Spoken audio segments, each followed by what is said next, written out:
Assalamualaikum warahmatullahi wabarakatuh. Perkenalkan, nama saya Puspa. Saya peserta pelatihan dasar calon pegawai negeri sipil tahun 2021, Jabatan Perawat Pelaksana Instansi Pemerintahan Kota Tasikmalaya, Unit RSUD Dr. Soekarjo. Saya ingin sedikit memaparkan tentang resume komitmen mutu. Terdapat pengertian dari komitmen mutu adalah layanan aparatur dalam memberikan layanan kepada masyarakat dengan tujuan kepuasan masyarakat. Ada fungsi ASN menurut Undang-Undang Nomor 5 Tahun 2014 Pasal 12 yang terdiri dari pelaksana kebijakan publik, kemudian menjadi pelayanan publik, perekat, dan pemersatu bangsa. Kemudian komitmen mutu di tempat kerja yang harus aparatur cerminkan. Yang pertama, komitmen dan konsistensi sesuai dengan visi, misi, dan tujuan organisasi, wewenang dan tanggung jawab, keikhlasan dan kejujuran, integritas dan profesionalisme, kreativitas, kepekaan, kepemimpinan dan keteladanan, kebersamaan dan dinamika kelompok, ketepatan dan kecepatan, rasionalitas dan kecerdasan emosional, disiplin dan keteraturan kerja, ketekunan dan kesabaran. Kemudian nilai-nilai dasar komitmen mutu terdapat efektivitas. Sejauh mana organisasi dapat mencapai tujuan yang ditetapkan atau berhasil mencapai apapun yang dikerjakan. Efektivitas organisasi berarti memberikan barang atau jasa yang dihargai oleh pelanggan. Kemudian efisiensi. Jumlah sumber daya yang digunakan untuk mencapai tujuan organisasional. Efisiensi organisasi ditentukan oleh berapa banyak bahan baku, uang, dan manusia yang dibutuhkan untuk memastikan jumlah dan keluaran tertentu.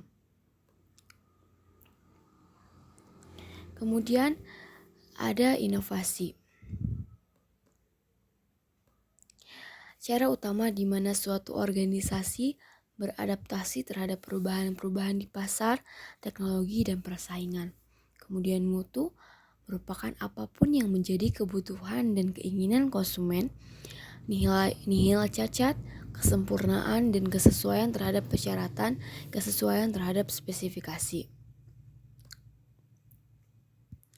Kemudian nilai dasar orientasi mutu. Terdapat komitmen pada kepuasan konsumer, cepat, tepat, dan ramah, melayani dengan hati, melindungi dan mengayomi, perbaikan dan berkelanjutan.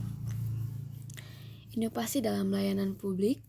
Yang pertama, terada fokus pada efisiensi yang besar, tekanan dari pemerintah pusat yang berinovasi, tekanan politisi lokal, contoh kesuksesan inovasi dari tempat lain, harapan masyarakat setempat.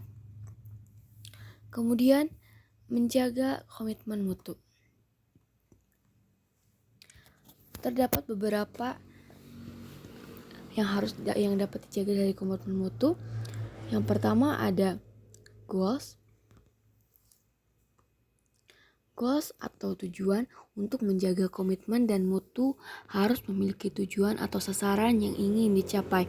Dengan tujuan yang jelas dan terarah, maka hal-hal untuk mencapai tujuan tersebut akan dipersiapkan sebaik-baiknya. Kemudian ada roles atau peran. Peran adalah suatu perilaku atau tindakan yang diambil oleh para pemimpin sesuai dengan kedudukannya di dalam masyarakat yang sudah menjadi tugasnya dalam membina dan membimbing seseorang dalam terjun ke dunia sesungguhnya dengan perkembangan yang ada di dalam masyarakat. Kemudian prosedur. Prosedur adalah serangkaian aksi yang spesifik, tindakan atau operasi yang harus dijalankan atau dieksekusi dengan cara yang baku agar selalu memperoleh hasil yang sama dari keadaan yang sama. Kemudian ada relationship. Relationship atau hubungan adalah kesinambungan interaksi antara dua orang atau lebih yang memudahkan proses pengenalan satu akan yang lain. Hubungan dapat dibedakan menjadi hubungan yang dengan teman sebaya, hubungan dengan orang tua, hubungan dengan keluarga, dan hubungan dengan lingkungan sosial. Kemudian ada leadership.